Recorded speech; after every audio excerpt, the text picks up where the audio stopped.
কিভাবে আপনি আপনার জিমেল অ্যাকাউন্ট পার্মানেন্টলি ডিলিট করবেন বা মুছে দিবেন। আপনি যদি আপনার জিমেল অ্যাকাউন্ট পার্মানেন্টলি ডিলিট করতে চাইছেন বা মুছে দিতে চাইছেন, তাহলে এই ভিডিওটা শুরু থেকে শেষ পর্যন্ত দেখতে থাকুন।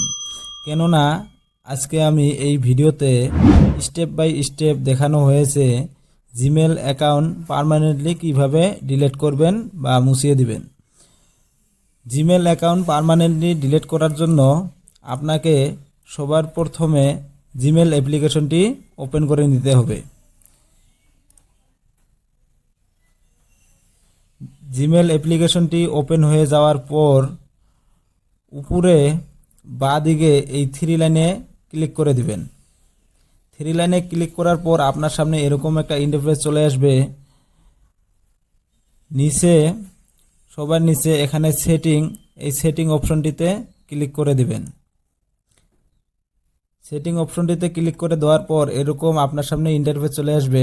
আপনার মোবাইলে যত জিমেল অ্যাড আছে, ধরে নিন একটা দুইটা তিনটা যে কোনো জিমেল অ্যাড আছে, সব জিমেল এখানে শো করছে। আপনি চাইলে যে কোনো একটা জিমেল বা যে কোনো জিমেল ডিলিট করতে পারেন। যেহেতু আমি এই জিমেলটা ডিলিট করব, এই জিমেলের উপরে ক্লিক করে দেব। ক্লিক করে দেওয়ার পর উপরে অ্যাকাউন্ট, নিচে ম্যানেজ ইয়োর গুগল অ্যাকাউন্ট এই অপশনটিতে ক্লিক করে দিবেন। ক্লিক করে দেওয়ার পর আপনার সামনে এরকম ইন্টারফেস চলে আসবে।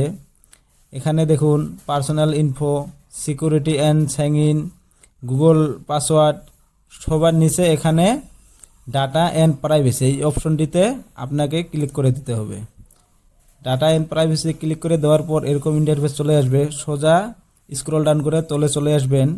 নিচে আসার পর এখানে দেখুন ডিলিট ইয়োর গুগল অ্যাকাউন্ট এই অপশনটিতে ক্লিক করে দিবেন।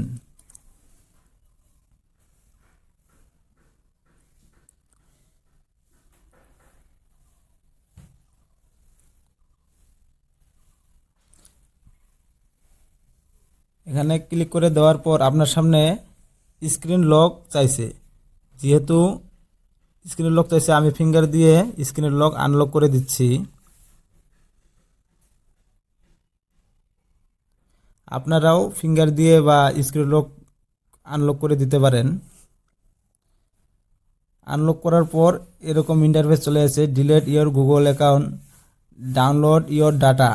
আপনি যদি চান আপনার জিমেলে যে ডাটাগুলো এখান থেকে ক্লিক করে ডাউনলোড করে নিতে পারবেন। যেহেতু আমার কোনো দরকার নেই, আমি ডাউনলোড করব না। সোজা নিচে চলে আসবেন, এরকম দুইটা ঘর পাবেন।